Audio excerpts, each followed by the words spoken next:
prisioneiras, meus irmãos. Todo aquele que não é controlado pelo Espírito Santo de Deus, ele ainda é prisioneiro. Nós estamos em fase de libertação, todos nós. Tem irmãos que já são bem libertos, nada lhe controla mais. Nem ouro, nem a prata, nem ansiedades, nem ambições. Ele está livre, ele foi livre dessas prisões da vida. Mas existem irmãos e irmãs que estão sonhando com um futuro próspero de dinheiro, com riqueza, com um paraíso aqui na terra. São pessoas que ainda não alcançaram o pleno conhecimento das Escrituras Sagradas. Ainda têm os seus anseios ativados nas coisas terrenas. O homem espiritual, ele discerne bem tudo, e de ninguém às vezes ele é discernido, ele é compreendido. Mas um homem natural, ele não discerne as coisas espirituais. Mas como que um homem natural ou uma mulher natural pode ser espiritual? Vivendo em espírito, como Paulo disse, andai em espírito, vocês não vão obedecer às concupiscências da carne.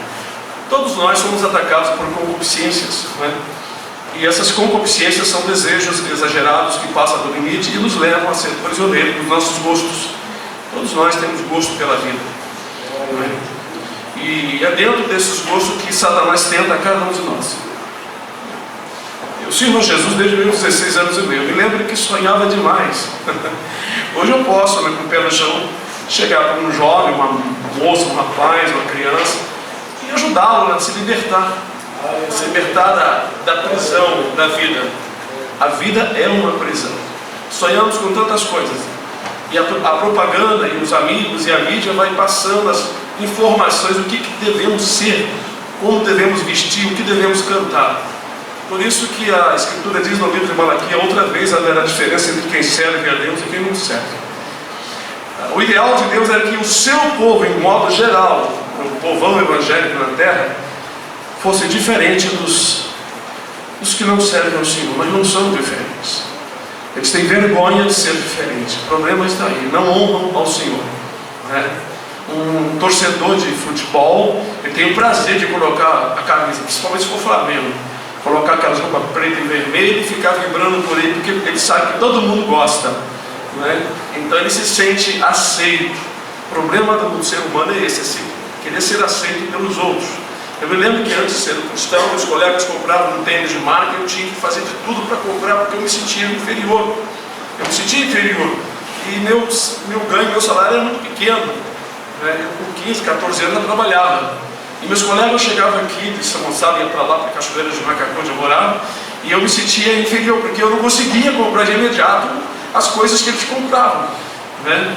Mas quando Jesus me comprou com o seu sangue e começou a revelar em mim a palavra, eu superei tudo isso. Nunca mais eu fui escravo de vontades, sabe? Hoje aprendi a lidar com todas as situações, talvez, né, a maioria.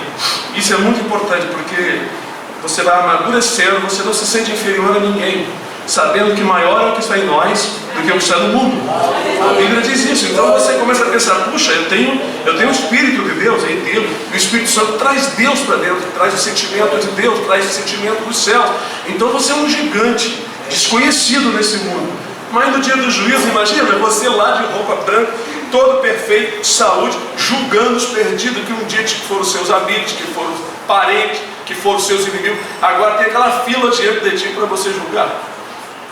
Mas nós vamos julgar? Sim, claro que nós vamos julgar. A Bíblia diz que nós vamos julgar, né? Julgar até os anjos perdidos, né? Os demônios, nós vamos julgá-los, né? Eu quero falar sobre os últimos dias com os irmãos no livro de 2 Pedro, né?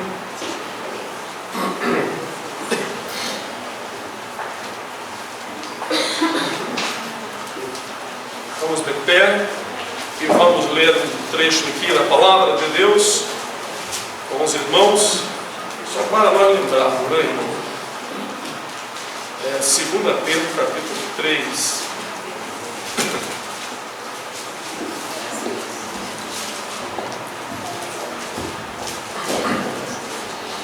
Todos acharam?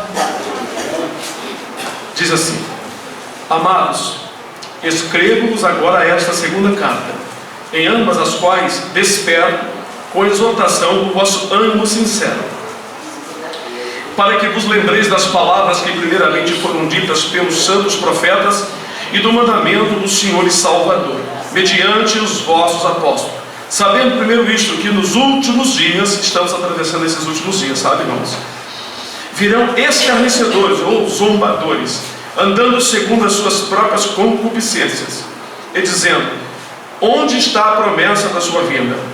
Porque desde que os pais dormiram, todas as coisas permanecem como desde o princípio da criação. Eles voluntariamente ignoram isso, que pela palavra de Deus, já desde a antiguidade, existiram os céus e a terra, que foi tirada da água, e no meio da água subsiste, pelas quais coisas pereceu o mundo de então, coberto com as águas do dilúvio. Mas os céus e a terra que agora existem, pela mesma palavra, se reservam como tesouro e se guardam para o fogo, até o dia do juízo e da perdição dos homens ímpios.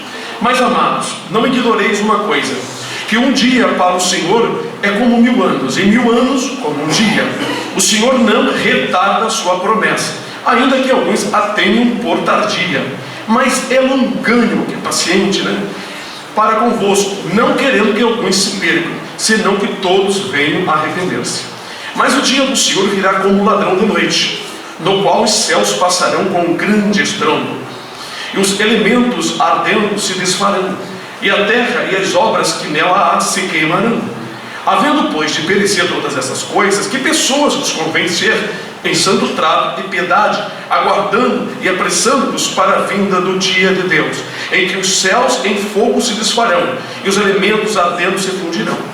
Mas nós, segundo a sua promessa, aguardamos novos céus e nova terra, em que habita a justiça. Pelo que, amados, aguardando estas coisas, procurai que dele sejais achados imaculados e irrepreensíveis em paz. Amém? E aqui nós temos, irmãos, a nossa crença, a nossa fé. Pedro foi um homem muito simples, que não sabia ler e escrever. Certamente alguém escreveu enquanto ele editava. Pedro era um pescador, mas desde a infância guardava a palavra de Deus no seu coração. Muitas coisas ele sabia, só não entendia. Então Pedro fala de coisas muito profundas aqui. Ele profetizou igualmente a visão que João viu no livro do Apocalipse. Muitas pessoas dizem assim: se houver uma terceira guerra mundial pela tecnologia que nós temos hoje, o mundo vai explodir, vai acabar tudo. É mentira, não pode. O Senhor diz no livro de Jeremias, capítulo 1: eu velo pela minha palavra para fazê-la cumprir. Então, o que Pedro disse, João viu na visão: a terra e o céu será desfeita no dia do juízo final. Vamos ter lá, Apocalipse, capítulo 20.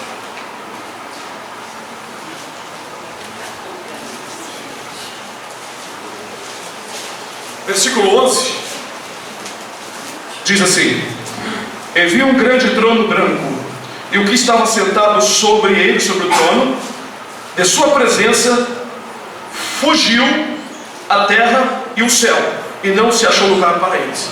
A terra e o céu desaparecem no dia do juízo.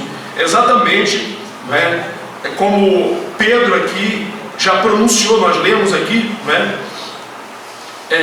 diz aqui que estão reservados para o dia do juízo, que o céu e a terra estão reservados para o dia do juízo. Versículo 7 de 2 Pedro 2: mas os céus e a terra que agora existem pela mesma palavra se reservam como tesouro e se guardam para o fogo até o dia do juízo e da perdição dos homens. Então João viu isso acontecendo. Se vocês lerem aqui sobre o juízo, nós já estudamos aqui com os irmãos várias vezes. João, primeiro ele vê um grande trono branco, é o dia do juízo, é o dia do julgamento. Aqui serão abertos os livros, o histórico de cada um de nós, não tem como fugir. Não tem esse negócio de ser de igreja dali, igreja daqui, o pastor ali é bom, o pastor ali não é bom. O negócio é entrar aqui na palavra, porque tem muitas igrejas pregando metade das escrituras a fim de ter grupo de gente para encher o bolso do pastor. Isso é verdade. Nós estamos lá no interior de Pernambuco, lá onde não tem dinheiro, lá onde as pessoas são muito carentes, E hoje Deus me deu uma resposta. Eu estava Não fugindo do assunto, não quero fugir. Eu estava orando hoje à tarde, falando com o Senhor, depois que eu estava postando alguns vídeos e vendo alguns testemunhos, e eu estava conversando com o Senhor. Falei profundamente no meu coração: Senhor, Tu me deste uma confirmação lá em Pernambuco, 2, que era para eu morar lá, mas não me deste uma confirmação se é para eu continuar morando até a Tua vinda. Eu falei: Senhor, em pensamento eu falei: Senhor, gostaria muito de ter um entendimento para eu fazer as coisas com sabedoria. É da Tua vontade que nós viemos morar lá até a Tua vinda? Se for Tua vontade, Senhor, eu vou pedir uma coisa: leve uma pessoa diferente hoje no culto que nunca foi lá na igreja. Isso será para mim uma resposta. E Deus trouxe duas pessoas, 2 jovens aí, um rapaz ali, a moça está de pé da Isabel. E eu, quando olhei o Senhor, quando eu entrei ali, subi a escada, o Senhor disse: aí a resposta. Então, muitos não querem ir para lá, só querem suas igrejas em lugares destacados. Nós saímos de dentro da Morada do Sol e passando pelo bairro Santo Antônio, e viemos passando na rua principal. Está cheio de pontinhos de congregação de igrejinha. Sabe por quê? Porque ali é uma rua principal. Eu não vejo amor nesses pastores. Por que eles não vão no interior, não vêm para cá? Quando nós viemos para cá, isso aqui era escondido, é escondido esse lugar aqui. Mas Deus tinha revelado na época que tinha uma grande obra nesse lugar. Então nós vamos para onde o Senhor quer. Porque nós temos que, na verdade, ensinar as pessoas a respeito dessas coisas que estão para acontecer. O dia do juízo, na verdade, será um dia terrível para muita gente. Porque, na verdade, as pessoas se sentem salvas sem fazer um diagnóstico de suas vidas.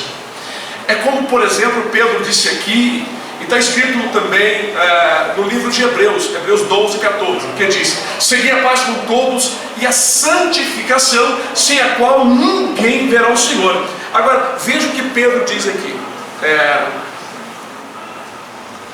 14, versículo 14: pelo que, amados, aguardando estas coisas, procurai que dele, que de Deus, sejais achado imaculado e irrepreensível. Versículo 14 de segundo Pedro, capítulo 3, versículo 14. Então, ele fala que nós convenhamos em ser em santo trato, em todos os aspectos. A santificação tem sido banida das igrejas por conta das investidas de Satanás, do mundanismo, da cópia. A maioria dessas igrejas copiam o sentimento mundano, jeito de cantar, tocar, um monte de coisa, e introduz dentro das igrejas, porque as pessoas gostam disso. Mas o reino do céu, para entrar lá, você tem que ter renúncia. Não é assim. Eu não aprendi assim. Eu aprendi que eu tinha que renunciar a mim mesmo. Eu tinha que renunciar meus gostos materialistas, meus sentimentos carnais. A vinda do Senhor está próxima. Pedro está falando aqui que nos últimos dias apareceriam então escarnecedores, os zombadores, falando: desde que foi feito o mundo, vem falando que vai acabar e nunca vai acabar. É verdade. Hoje eu estava vendo um documentário que, quando chegou no ano 1000, tocou-se o sino na igreja católica e todos estavam esperando Jesus aparecer, e Jesus não apareceu. Chegou no ano 2000, novamente, algumas pessoas, por exemplo, os testemunhas de Jeová, uns anos atrás, eram chamados de borboleta de azul, Então, torre de vigia, e assim, vários nomes. Uma certa vez, eles programaram a vinda de Jesus, aí muitos dos seus fiéis venderam suas herdades, venderam seus carros, e subiram nos telhados e ficaram aguardando aquele exato momento. E não aconteceu nada, e foi um fiasco, foi uma coisa terrível. Mas, irmãos, Jesus explicou. O Velho Testamento, por exemplo, Isaías 24 fala dos detalhes. O apóstolo Paulo fala também dos detalhes, que a vinda de Jesus não será assim sem que antes venha a apostasia. A apostasia é o abandono da fé e o abandono da sã doutrina, como está generalizado nas igrejas. A apostasia, e se manifesta o homem do pecado. O homem do pecado, ele já está agindo, mas ainda não publicou, não foi publicado. Esse é o homem. Há uma especulação, que diz que é o presidente Macron, outro diz que é não sei quem, o genro lá do ex-presidente dos Estados Unidos, e assim as pessoas ficam cogitando quem é que possa ser. Mas na verdade ele será eleito, ele vai chefiar e a coisa vai mudar. O mundo, de repente, a nova ordem mundial será instalada de repente. Nós estamos vendo um ensaio, eles estão ensaiando. Para quem não sabe, irmão, eu vou falar, eu não vou ficar aqui provando nada. Esse negócio da Covid, essa doença aí já estava programado há muitos anos para isso acontecer. Isso foi programado. O que isso rendeu de dinheiro para os governantes, que estão ainda de braço duro aí, isso rendeu muito, bilhões. Você nem imagina. Por isso que a Escritura é maravilhosa. Diz assim: o dinheiro por tudo responde. E o amor ao dinheiro, Paulo escreveu a Timóteo, é raiz de toda espécie de males. O amor ao dinheiro. Então, irmãos, a vinda do Senhor é precedida de sinais. Sinais esses que estão acontecendo diante dos nossos olhos, podemos ver pela internet e nos nossos lugares. Irmãos, todo ano tem enchente no Brasil. Esse ano, o lugar que foi bem assolado, sul da Bahia, né? Minas Gerais, nós vemos pela internet os carros sendo levados, casas sendo destruídas, pessoas mortas. São sinais dos últimos dias. Em tempos passados, quando nós éramos crianças, não ouvimos falar de tantas inundações como está tendo agora, devido ao distúrbio da natureza. A própria terra já deslocou uns graus do seu eixo. O sol ele está muito mais feroz, está muito mais aquecido. Segundo a ciência, a camada de ozônio tem sido rompida devido às indústrias, é o que eles falam. Sentimos um calor diferente, um calor abafado, queimando a pele. E isso já é um começo, porque na grande tribulação haverá um momento em que as sete taças serão derramadas. E uma delas vai ser derramada sobre o sol. E a Escritura diz que Deus vai abrasar os homens com grandes calores. Uma certa vez, conhecida da irmã Socorro, uma jovenzinha de 15 anos, nunca tinha lido sobre isso, nem sabia disso. Sonhou que um homem, uma pessoa, pegava na sua mão e dizia assim: você quer ficar aqui? E colocava ela no sol. E tanto ela quanto outras pessoas sofriam com o calor tão grande que ferida se abria de repente na sua pele. E depois o homem pegava ela e levava para uma outra situação. Todas as coisas que estão escritas aqui no Apocalipse, ela do sonho viu ali acontecendo. Então, irmãos, depois a mãe dela, que congregava aqui por uns tempos, trouxe para conversar conosco e nós explicamos nas Escrituras que isso está para acontecer. As geleiras derretendo, buracos enormes aparecendo, aquele vulcão lá de La Palma lá ficou um tempão, jorrando lava, irmão, lava que chegou a 14 metros de altura. A gente pensa que é uma coisinha pequena olhando assim, não, enterrou casas, uma coisa terrível. Nunca tinha acontecido aquilo ali, sabe? E a lava foi ainda quilômetros até chegar à beira do mar, formou uma pequena, chama de delta, um delta colado à ilha, de profundidade, de tamanho, de mais de 500 metros. Irmão, coisas terríveis estão acontecendo. Esse negócio dessa picada, essa imposição já é um ensaio para as pessoas aceitarem futuramente o sinal da besta, o nome ou o número. Então, amados e queridos irmãos, nós estamos diante de um cenário de preparação. Em breve o Senhor Jesus Cristo vai tirar aqueles que estão em santificação. Sem a santificação ninguém vai ver o Senhor. A Escritura não diz somente aqui, tem outras passagens. Por exemplo, Paulo fala assim, que o mesmo Deus de paz vos conserve tudo, todo o vosso corpo, espírito e alma sejam plenamente conservados para a vinda do Senhor Jesus. Isso não é quase ensinado nas igrejas. Muitos membros, muitos estão sem entendimento, sem conhecimento, desqualificados, despreparados para o momento do arrebatamento da igreja. Nós estamos a um fio disso acontecer. Assim que o anticristo der as caras por aí, ele for conhecido por todo, que ele vai ser o dominador mundial, o arrebatamento acontecerá em breve, questão de 1 ano e meio, talvez 2 anos, talvez 1 ano, assim que ele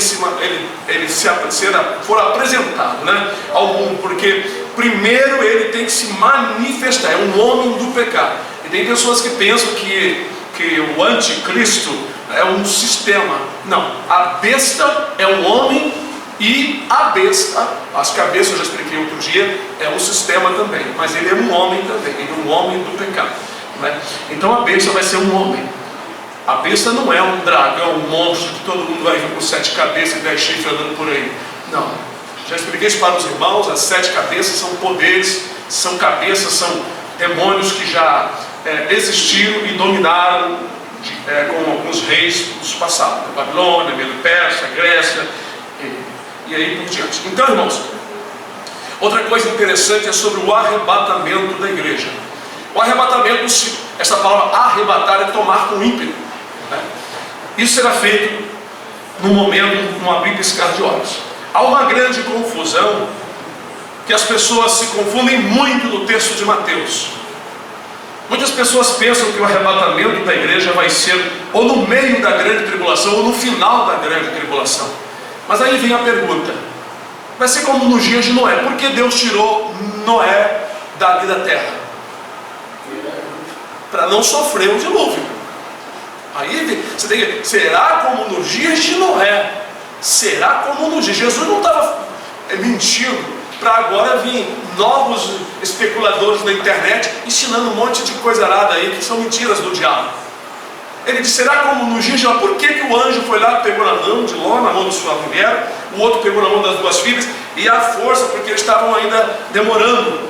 Para quê? Para eles não serem mortos ali. Se Jesus disse: será como nos dias de Noé? Por que o arrebatamento vai acontecer no final da grande tribulação, se durante 7 anos vai morrer quase a humanidade toda, e no final da grande tribulação acaba tudo? Porque no final da grande tribulação haverá a guerra do Armagedão. Essa guerra do Armagedão será a guerra final, onde, eu expliquei outro dia aqui, né? A besta e o falso profeta, são 2 homens, um religioso, um político. Os 2 serão tirados do corpo, alma e espírito, serão lançados no lago que arde com fogo e enxofre. Eles não vão passar pelo juízo no dia do juízo final. Satanás e seus demônios serão trancados já no inferno. Existe o inferno e existe o lago que arde com fogo e enxofre. Eu expliquei outro dia aqui. Os 2 a estrear o lago que arde com fogo e enxofre será a besta e o falso profeta. Apocalipse capítulo 19. Ali vocês vão encontrar. Então, irmãos, essa guerra do Armagedão, os demônios serão aprisionados e o exército da besta será destruído, porque a besta, esse homem, ele vai organizar um exército mundial gigantesco. E no final da grande tribulação haverá então uma guerra de Cristo, seus anjos, contra os demônios e contra esse exército terrível. Então, quando isso acontecer, para que Jesus vai arrebatar quem tiver aqui de sobra, quem sobrou no osso e na pele, para daqui a pouco descer de novo? Mas a confusão está lá no livro de Mateus, que nós vamos explicar para os irmãos. Vamos lá, Mateus 24. Eu já expliquei e vou explicar novamente, porque eu acho que é muito importante. E o Senhor Jesus disse para eu falar sobre os últimos dias hoje. E por isso eu estou reforçando, sabe, irmãos? Mateus 24, versículo 29. Vocês acharam?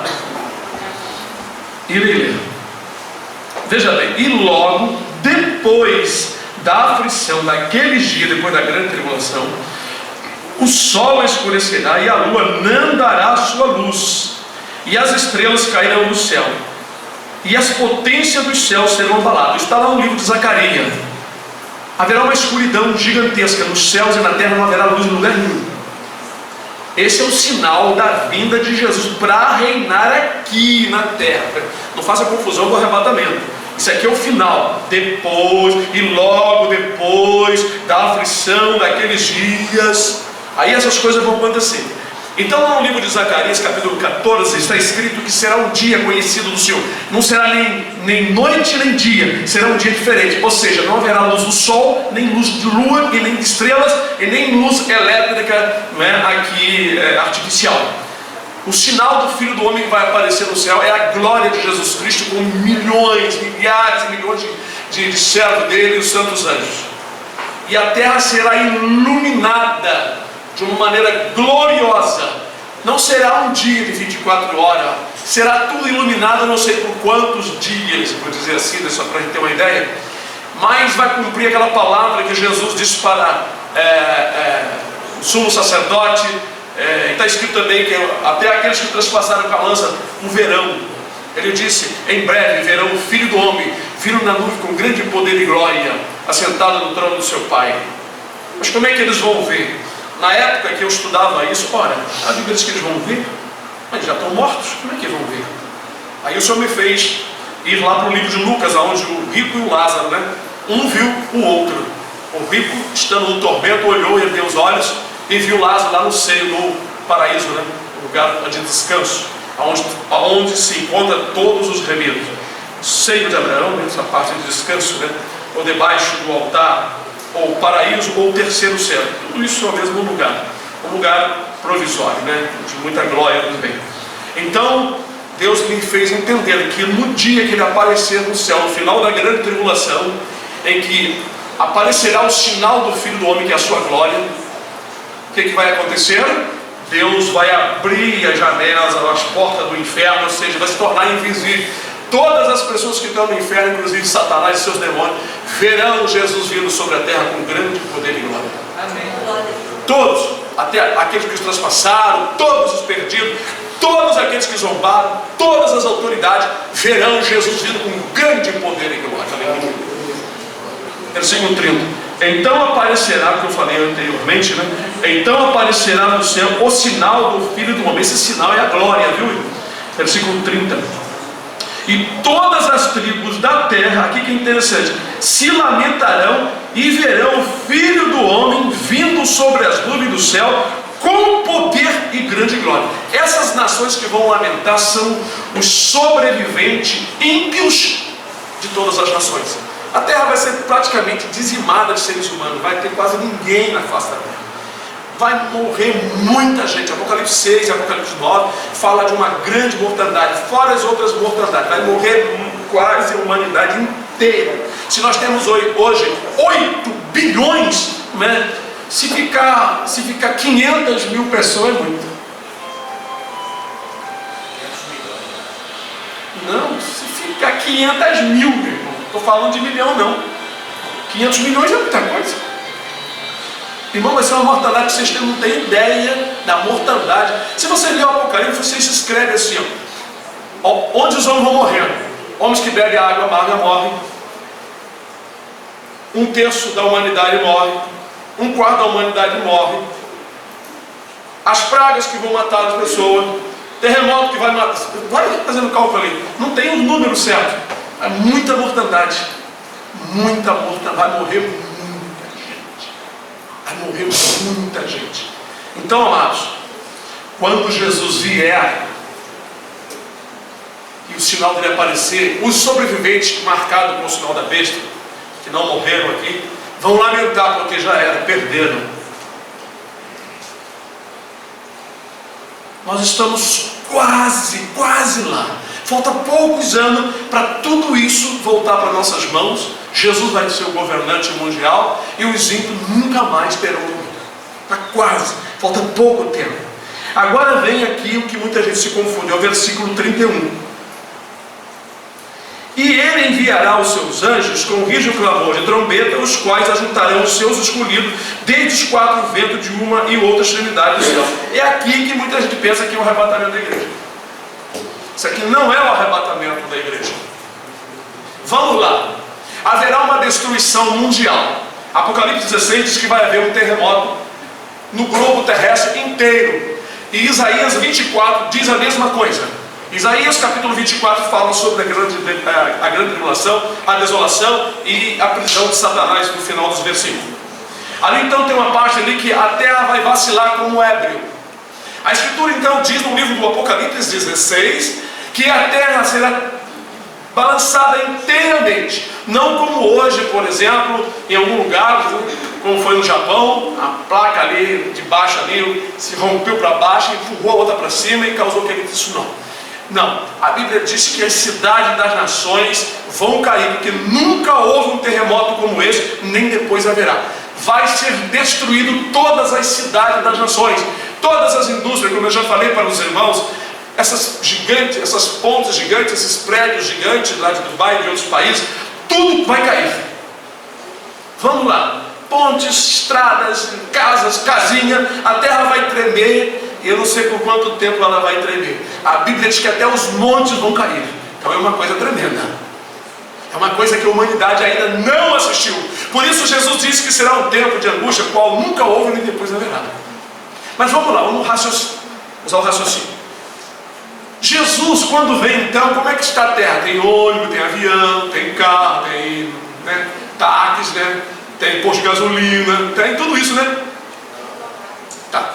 A Bíblia diz que ele virá, guarda esse pensamento, ele virá sobre os Montes das Oliveiras. O Monte das Oliveiras fica onde? Daqui para Jerusalém, quantos quilômetros são aí? Não tem estrada. E de outros países que são como o Brasil, uma ilha no meio do mar, como que alguns remidos sobreviventes ali irão para lá? Como irão para lá? Como os sobreviventes aqui da grande tribulação, um pouquinho pequenininho, aqui do Brasil, vai lá para Jerusalém, porque todos os remidos serão ajuntados lá. Exatamente isso que vai acontecer, os anjos vão levar. É isso aqui que muita gente se confunde, achando que isso aqui é o arrebatamento da igreja. Isso aqui não é arrebatamento. O arrebatamento no final, não. Isso aqui é os anjos sendo enviados por ordem do Senhor para colher os sobreviventes. Eles vão ser levados vivos, na carne, no corpo de carne. Os crentes que ficarem aqui, olha, irmão, eu vou dizer para vocês, vai morrer a maioria dos evangélicos vão ficar aqui. Judeus.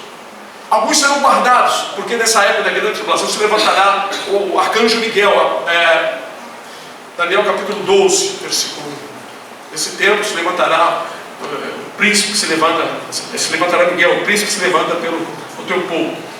E haverá um tempo de angústia como nunca houve, nem depois haverá. Então está no livro de Daniel, capítulo 12, versículo 1. Então alguns dos remidos serão guardados. Apocalipse 12 fala, fora da vista da serpente. Mas por quê? Para quê? Para cumprir Isaías 65.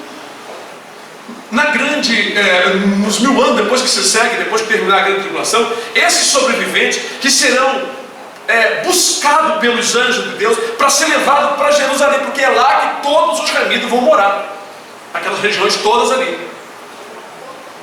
Esses que verão Jesus vindo no seu corpo ainda de carne, aqui vivos, talvez todos magros, nos ossos, talvez ali cheios de doença, serão restaurados.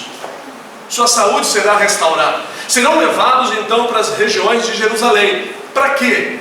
Para casar e encher a terra, porque nesse período dos 1000 anos, diz Isaías 65, eles não vão ter nenhum filho para perturbação. Vai gerar todos os filhos que nascerem serão remidos do Senhor. Isso é muito profundo, isso é muito glorioso.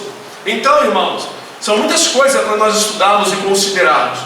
O Senhor Deus agora quer que nós estejamos preparados para a vinda do Senhor Jesus. Tem muita gente que pensa que está preparado é só acreditar nele. Negativo. Fé sem obra é morta, diz Tiago.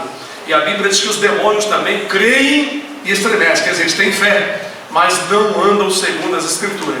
É necessário nós questionarmos a nós mesmos e observar as Escrituras e ler as Escrituras, independente de igreja, de pastor, de religião. Precisamos, cada um, buscar a compreensão se estamos agradando ao Senhor ou estamos somente agradando a igreja. Porque, irmãos, está lá escrito no livro de Salmos 119, versículo 9, diz assim: como purificará o jovem ali, irmãos, é para todos nós, como purificará o jovem o seu caminho, ou o mancebo? O mesmo versículo diz, examinando o seu caminho, examinando conforme a tua palavra. Quando eu entrei para a igreja evangélica, logo quando eu completei 17, 18 anos, começou as perguntas e as minhas indagações, mas era Deus tratando comigo. Eu comecei a fazer muitas perguntas aos pastores, aos presbíteros. Uma delas era por que existia tanto nome de religião, nome de igreja, se a Bíblia era uma só. E essa era uma questão difícil de ser respondida. Mas Deus, mais tarde, eu voltei a estudar e na matéria de história caiu sobre o tempo da Inquisição, aquela coisa toda, e aí que eu aprendi como é que surgiu esses nomes todos. Eu não aprendi em seminário, nem em estudo dentro da igreja, porque isso compromete qualquer igreja que na verdade mantém, sustenta o seu nome, a sua religião ali. Porque se você for pregar a verdade, for falar sobre isso, estudar, você tem que dar sua mão palmatória, que você também está no mesmo sistema. Então, era difícil de eu adquirir ensinamento de pastores e de igreja, porque eles iam se comprometer. Mas aí as indagações continuavam. E o Senhor começou então a trabalhar na minha vida. Eu comecei a ser um crente diferente. Eu não queria pregoar a minha religião, a minha denominação. Eu queria falar de Jesus. Mas quando lia, quanto mais eu lia, eu observava que tinha muita coisa da minha igreja que estava fora das Escrituras. E ali eu comecei a debater um pouco e comecei a ficar um pouco valente. E as pessoas ficavam um pouco com medo, porque eu comecei a ler e comecei a fazer as perguntas, né? Até que encontrei um pastor que congregava na sua casa. Ele não congregava em denominação nenhuma. E passados anos ali, aprendi muitas coisas. Ele conhecia muito a Bíblia, falava de cor em vários versículos. Eu não tenho essa capacidade, né? Mas depois que ele faleceu, Deus ali, através daquele princípio de ensinamento, me abriu o leque para eu entender muitas coisas nas Escrituras Sagradas. Então, irmãos, esse entendimento aqui, eu não entendo só porque li aqui nesse versículo ou nesse texto. Nós temos essas passagens faladas de outras formas no livro de Zacarias 14, por exemplo, né? E outras passagens no livro de Isaías. É isso que vai acontecer. Quando terminar a grande tribulação, Jesus aparece no céu para vir reinar aqui. Essa é uma vinda visível, que todo olho vai ver. O arrebatamento da igreja não vai ser visível. O que vai ser visível é que após o arrebatamento, muitas desgraças, catástrofes e acidentes, talvez de aviões, carros, motos, vão acontecer devido aos seus pilotos e motoristas serem tirados porque estão na presença do Senhor. Glória a Deus por isso. Isso Deus já mostrou para muitos irmãos o que vai acontecer após o arrebatamento. Aí a besta vai entrar com toda a força para marcar as pessoas obrigatoriamente. Porque, irmãos, eles vão alegar um monte de coisa, um monte de desculpas para poder controlar o povo. Já é a vontade de Satanás. Isso vai fortalecer esse desígnio, esse propósito que já está determinado por Deus. Na verdade, irmãos, hoje eu estava vendo um vídeo e eu coloquei assim o título: Deus não é adivinho, Ele determinou o futuro. Essa é a verdade. O que vai acontecer no Brasil, o que está escrito aqui são determinações lá dos céus. O diabo só vai reinar aqui através de um homem, porque isso está determinado pelo Senhor. Deus não adivinhou, descobriu isso e botou uma profecia aqui. Não, está determinado por Deus, porque o Senhor governa sobre o reino dos homens, diz a Bíblia. Então são coisas determinadas. Vai acontecer? Vai acontecer. Ah, você quer lutar contra o anticristo? O problema é seu, você não vai ter êxito nenhum. A nossa luta agora é contra a nossa carne, contra as vontades que nos levam a afastar-se de Deus. A nossa luta agora é negarmos a nós mesmos. Eu não tenho que lutar, né, irmão, por aí buscando onde é que está Satanás. Como é que você briga com o diabo? Como é que você luta contra o diabo? Vai ficar gritando dentro da igreja: sai em nome de Jesus, eu te repreendo. Irmãos, a nossa luta com o diabo está bem clara aqui que o apóstolo Paulo fala, né? Ele diz que nós não temos que lutar contra a carne, contra as pessoas, nem contra o sangue, mas contra as potestades principais. Mas como lutar contra eles? Sujeitai-vos, pois a Deus, resistiu o diabo e ele fugirá de vós. Está lá no livro de Tiago. É quando você se sujeita, você nega-se a si mesmo, porque o diabo só tem êxito na tua vida quando ele encontra o quê? Brecha na tua vontade. Você tem vontade disso, vontade daquilo, vontade disso, vontade daquilo. São essas vontades que nos prendem. O que Paulo disse a Timóteo, que era um jovem, pastor jovem? Ele disse: foge dos desejos da mocidade, porque a adolescência e a juventude são vaidade, ilusão. O jovem sonha, mas sonha. E a maioria dos sonhos não são concretizados, porque isso foi só sonhos, imaginações da mente. Quando um jovem começa a ler as Escrituras e aprende isso, ele aprende a controlar essas imaginações, esses sentimentos fortes. É aí que Satanás põe os jovens. Por que no quartel o jovem, quando entra, ele fica muito empolgado, ele tem coragem para ir para a guerra? Irmão, quando eu estava no quartel, hoje eu tenho medo. atirando por aí, eu estou me escondendo. No quartel eu era perito, atirador, e eu não queria saber que ia morrer, eu ia saber que eu ia atirar muito bem. É o pensamento que está no jovem, o jovem tem essa garra. Por isso, Tiago não, João, né, na sua epístola diz assim, jovem, sois forte, já venceste o maligno. Jovem, sois forte. Quando eu era mais jovem na igreja, irmão, eu enfrentava qualquer um para defender a palavra. Tinha pastor, não tinha doutor, não tinha ninguém. Hoje eu sou mais cauteloso, não porque eu tenho medo, é porque aprendi, mas eu encarava qualquer um. Se falasse mal de Jesus, na hora eu ia falar. Eu disse esse negócio comigo, não tinha esse negócio de ficar quietinho, não, eu falava na hora, em qualquer lugar. Eu era bravo, irmão. Eu falava no tique. Olha, no centro do Rio, quando eu trabalhava lá, juntava um monte discutindo comigo. Era espírita, era crente, era não sei quem. Né? Naquela época eu usava barba, vocês não me conheceram com a barba, era uma igreja onde a gente usava barba. Aí eles viam que, quando viam com a Bíblia na mão, eu com a barba, e vinha para cima de mim. Para quê? E ali, pá, resposta para um, resposta para outro. E ele não podia contradizer nada, porque não tinha bagagem. Um dia um escarneceu de mim, um crente lá, um pastor lá. Rapaz, para que essa barba aí? Você nasceu com barba? Eu falei, você nasceu com dente? Arranca teus dentes todinho. Eu era assim, mano. Na hora me vinha, eu falava, arranca teus dentes e as outras coisas. Arranca tudo. Você não nasceu? Eu não tinha como contradizer. Agora, onde é que está escrito, rapaz, a vossa barba, deixai a vossa bigode? Aonde é que está escrito? Isso é vaidade, vocês são vaidosos. Eu estou usando por obediência naquela época. Eu estou usando por obediência. Não danifico nem a ponta. Agora vocês cortam a barba, ficam um bigodinho, fazem aquele filetinho igual Hitler, deixa aquele negocinho ali. É vaidade, rapaz.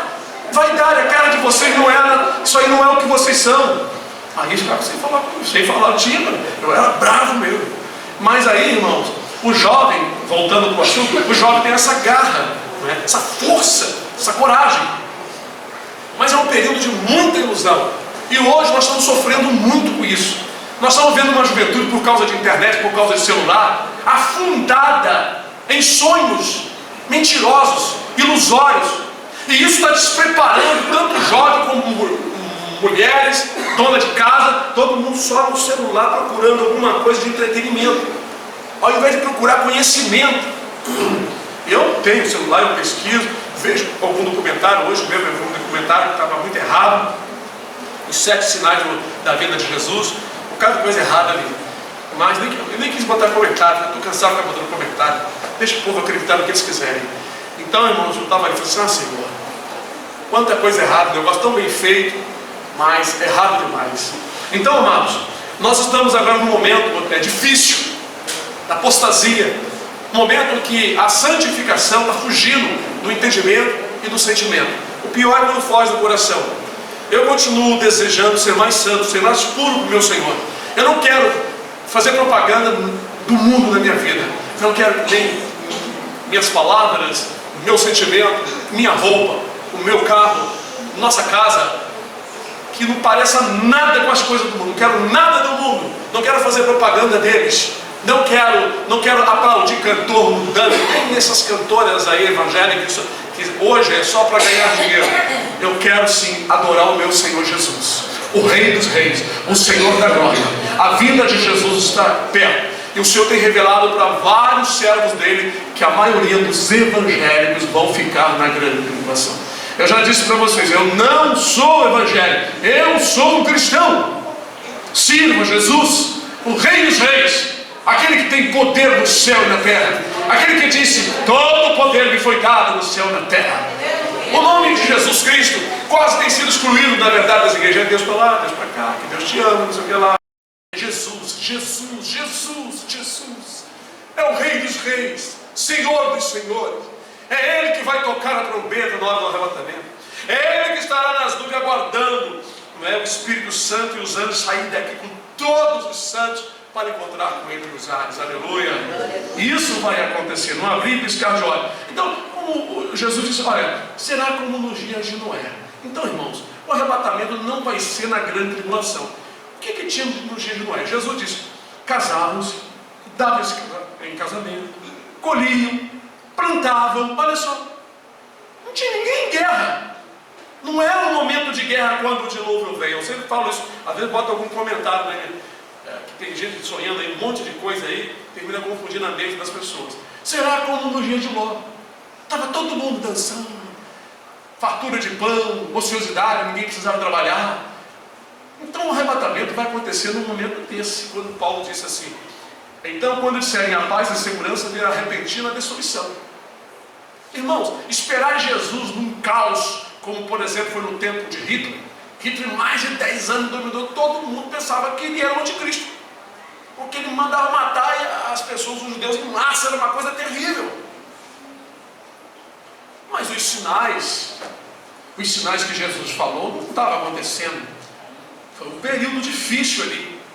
Agora, irmãos, nós estamos vendo um assunto chamado globalização, né? A nova ordem mundial, os governos se unindo a cada vez. Isso aí já é diferente.